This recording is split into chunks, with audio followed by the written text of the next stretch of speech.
Hello guys, welcome to my YouTube channel. Today we'll be talking about the various type of footing that can be designed on Prota structure. Particularly we'll be dealing on the pad footing. In our previous class we designed the column, the beam and the slab.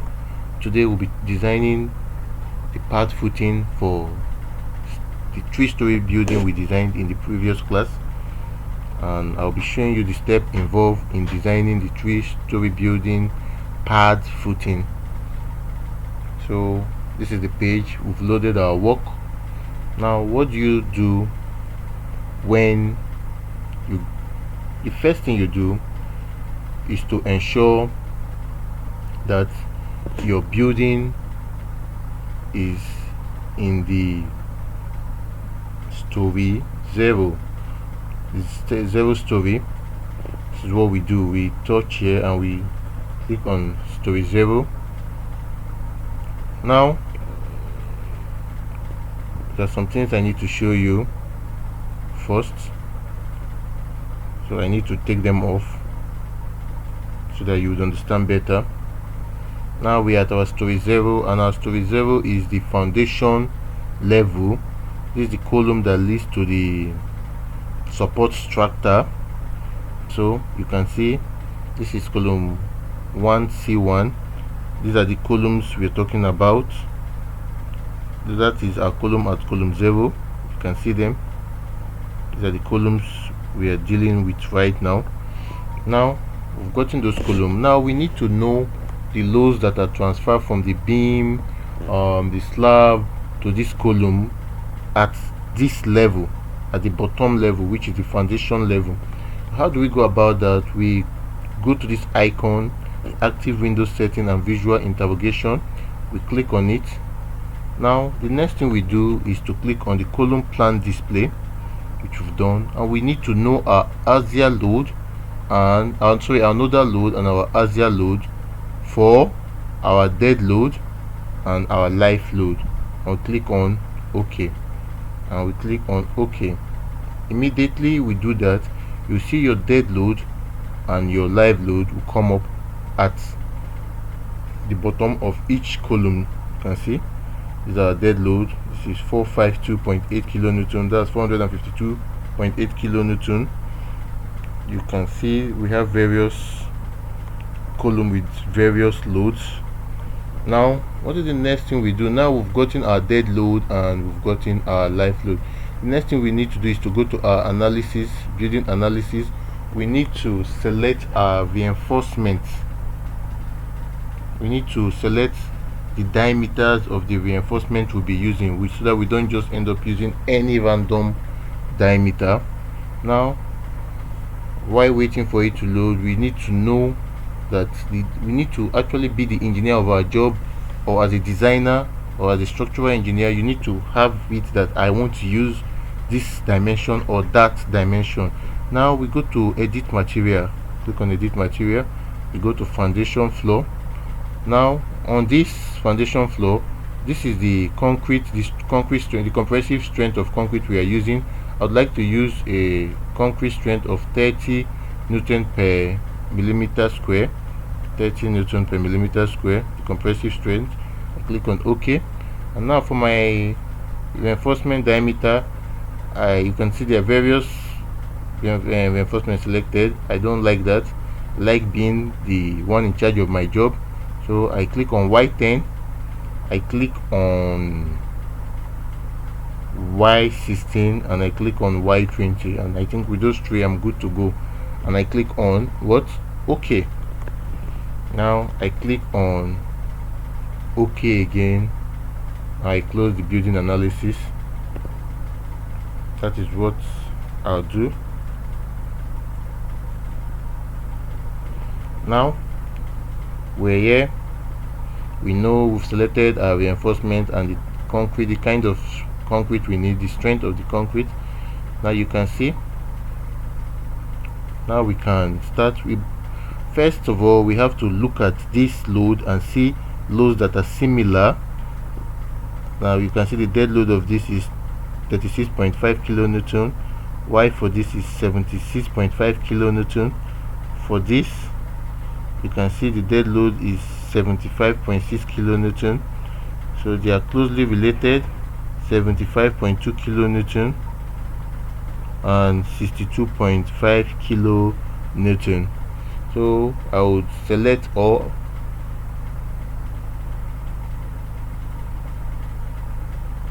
See, I've selected all. I would create a typical footing for all of them. So having selected them all, I would right click and I click on insert pad base. It's going to say create typical footing for the selected column. It means that the column that you create will be typical for all the columns. I click on OK. Now we're here. I can decide that I want to use a footing of the footing depth to be 100 millimeter. I click on 100 millimeter as my footing depth. Look at this. Allowable stress of the soil will be given to you from your geotechnical test results. Even the soil unit weight will be gotten from your test results. Now this is the footing depth I want to use. Now I also want to know my axial load. I want to use the maximum axial load in all combination. So I'll click on this, then I'll calculate. Look at the bar we are using. Let me say I want to change it. I want to use my reinforcement to be Y10, this Y10. Now I click on calculate. You can see my punching check failed. Several other in my XS direction, the moment was okay, even the shears were okay, but over here my YY direction, the moment was not okay and my shear failed too. So you can see I have to go back. Whenever you see a punching check failure, you just know that the depth that you are using, or footing depth, is less than what can carry the load. So I click on OK. So I increase the footing depth to say 200 and I go back again on calculate. You can see the punching check is okay, your moment is okay in the, and your shear in the X direction. For the YY direction, the moment is okay and the shear is okay. Now what if we decide to play around Y10 at 75, and I want, as an engineer, you know, it's always good we always economize. I want to economize for my client. I might decide to increase my spacing, say 100, and see if it will carry the load.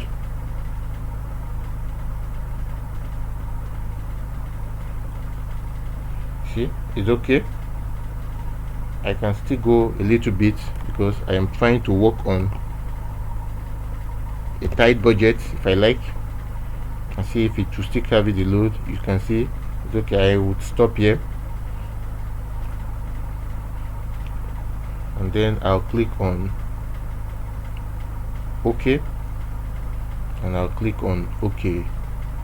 You see it has created a footing for me, similar footing of the diameter. The dimensions is 1000 times 1000 millimeter. So they are all typical with a depth of 200, and this is my part base footing. Now let's check another load. So you can see this particular load is 458.2. let's check this other load. This is 463.5.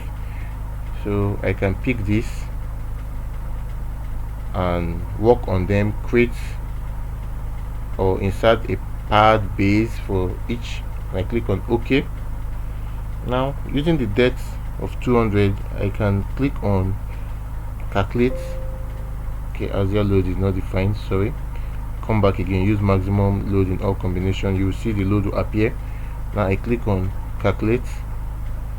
You can see the punching check failed. It means the depth of my footing is low. I need to go back. Let me increase it to 300. Now I've done that. I click on calculate. It's okay, the punching check is okay, but in my XS direction, the moment and the shears, they are okay. Now in my y direction it is not okay. Let me increase this. You can see I've increased this. I can, for economic sake, I can also increase my spacing to 50 to check if I'm in the right path. See, increasing it to 50 doesn't work, so I can change this to 16. Let me see if I can increase this to 100, if it will work.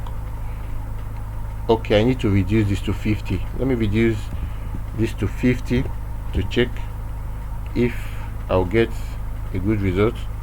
See, it doesn't work. Now we can also play around this.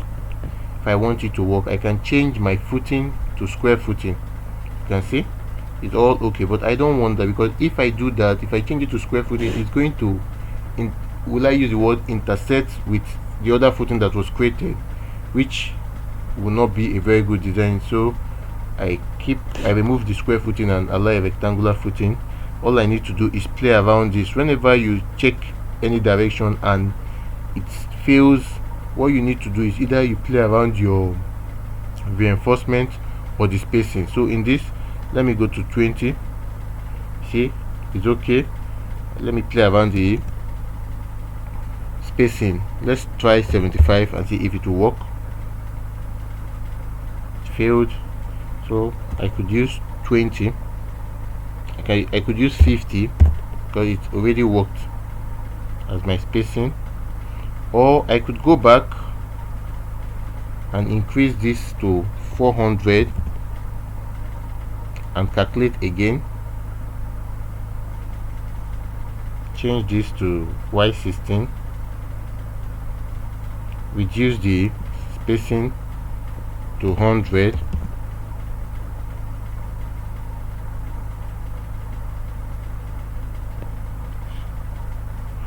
I could also reduce it to 75.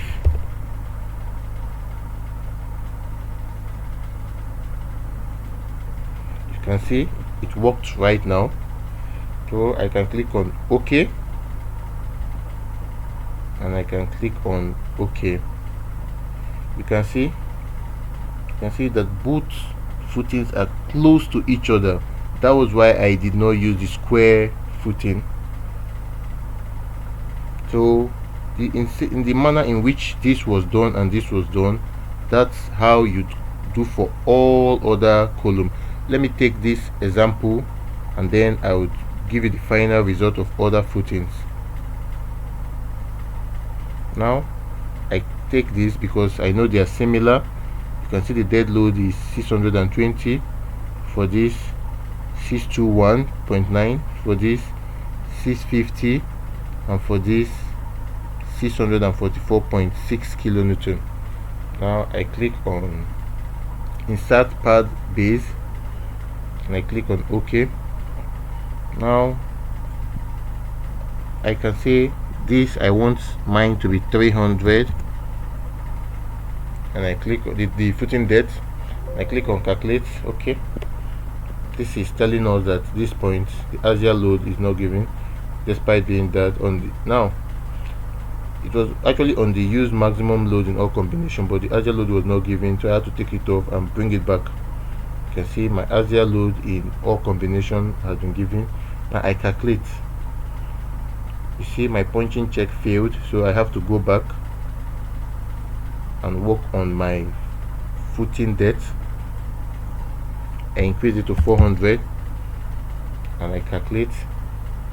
You can see it pass, and I'm happy. I can also increase this to 50, my spacing to 50. You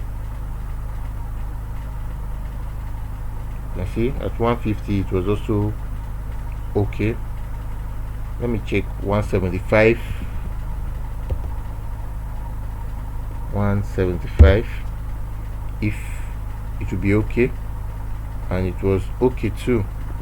So with this I can click on the punching check, it all passes, and in the XS direction the moment was okay and the shear was okay. The YY direction the moment was okay, the shear was okay. I can click on OK and OK. you would see our footing has been generated for us. Now you can see that we've designed for this footing, so in similar vein we'll also design for the rest of the footing, and that's how you design for part base footing.